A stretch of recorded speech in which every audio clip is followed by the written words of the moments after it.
Hello traders and welcome back. I hope you are amazing. Lockie here. We're going to be talking about how to create and save a workspace in the NinjaTrader trading platform.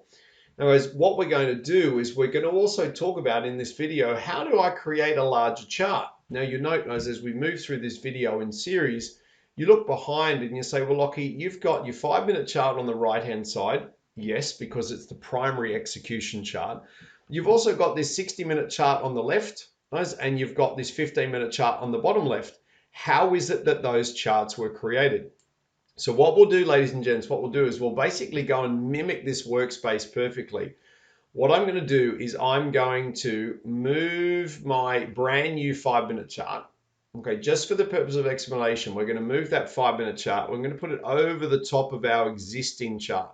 All right, so we've got our top over the top there. It'll adjust accordingly, and there we go. Now, guys, in terms of establishing workspaces, what we now want to do is we want to say, righto, where is my control center? Because Lockie, I would like to go and grab a slightly larger chart.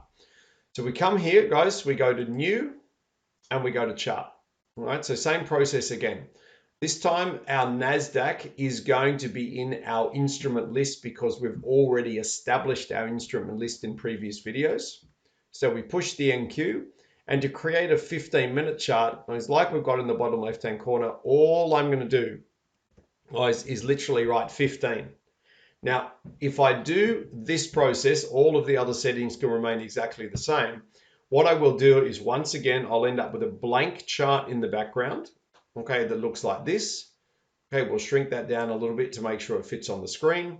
What we then want to do is, of course, we want to push the F button. Now, as you know, guys, I call that find my candlesticks. Now, there are my candlesticks. Now, the beauty of the candlesticks, once we've got them on the screen and we know they are correct, what we can do is we can add indicators, just like I've done in the bottom left-hand corner, to our 15-minute chart. So we come here and we push indicators. And what we're going to be adding for the slightly more experienced traders, guys, is we're going to be adding a trend indicator, because we always want to know what the trend is doing. I would strongly suggest, guys, as you start to build a workspace, that you add an instrument label so it tells you what chart you are trading. You can, if you want, add efficiency, which I think is really, really exciting. You also want to add volume excess. Now, you know, with each of those, all I'm doing, guys, is double clicking on each of those indicators. They're adding then to the configured list in the bottom left-hand corner, as I can then run, of course, and push apply. Now, the flip side, guys, if you're looking at that going, well, Lockie, well, hang on a second, I don't want volume excess anymore, if I don't want that there anymore, for example, just come here, highlight it in gray, and push remove, and it will take it away for you. Okay, come up here. Oh, I want to add volume excess, I should say. Double click on that and it will add it to the list down the bottom. Now, when we push apply, what you'll find is again, we'll go through the process, guys, of calculating all the indicators. So we push apply, we push OK, and you'll note that my label, guys, is right in the middle of the chart. So it tells you exactly what it is. You'll also note that we've got our excess volume, we've got our efficiency, and so on and so forth.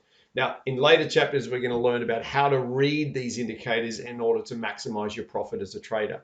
Now, some of you are looking at that going, well, Lockie, this label's in the middle of the chart, down the bottom left-hand corner. It's in the bottom left-hand corner. Absolutely brilliant. Jump into indicators. Let's jump back into indicators again. Your instrument label, what you can actually do is you can change the position of that label if you choose to put it in the bottom left-hand corner. That's where I prefer to put it, so it's well out of the way. Whereas what I also do is, because we've got all of this print on the top left-hand corner of the chart, I tend to go and get rid of that, guys, so my charts are very, very clear. So if we wanted to do that, we would go through exactly the same process, guys, of we come to our label and we simply push delete. Okay, so we can do that on each of these processes very, very clearly to make sure that we're only seeing, guys, pure candlesticks. Have we done excess? Nope, there's our volume excess. Delete all of those, guys, obviously 100% up to your preference. Push apply, push OK, and we'll end up with the absolutely perfect 15-minute chart.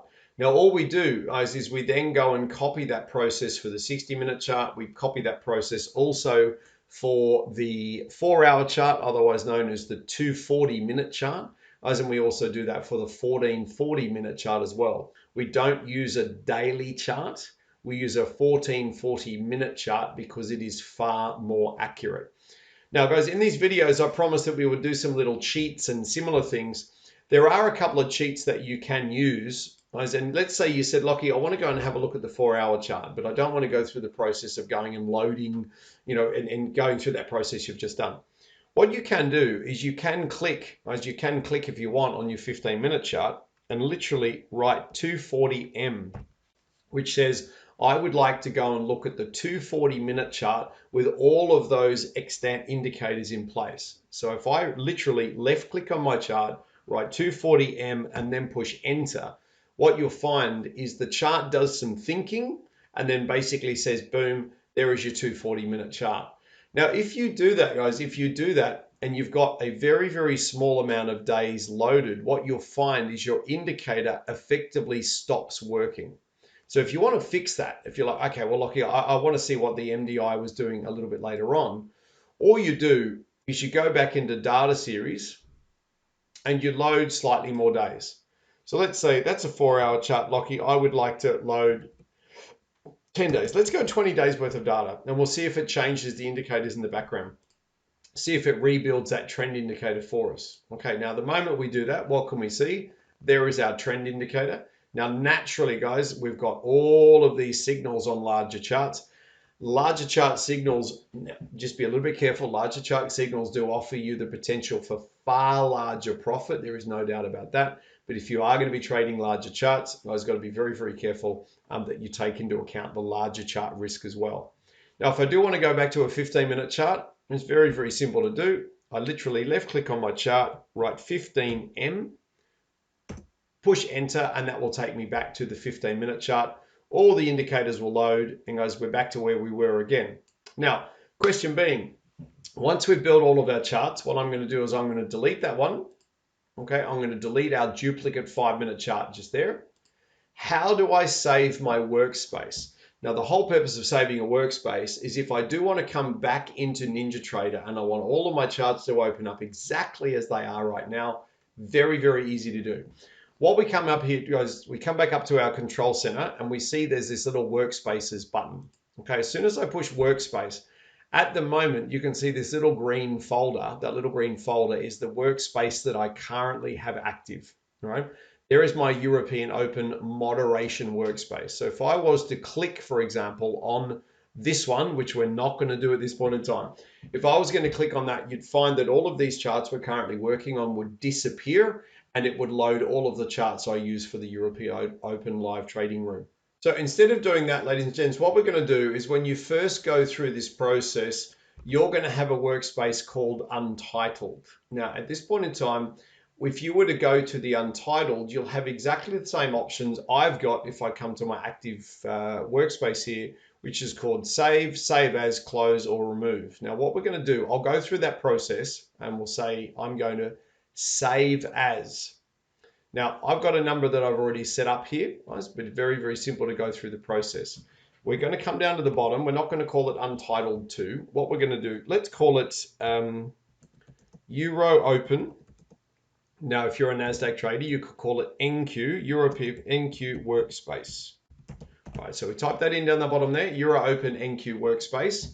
And when we push the save button, what you'll find is that the actual workspace name that you've created appears in the drop-down list. So we'll go and push save.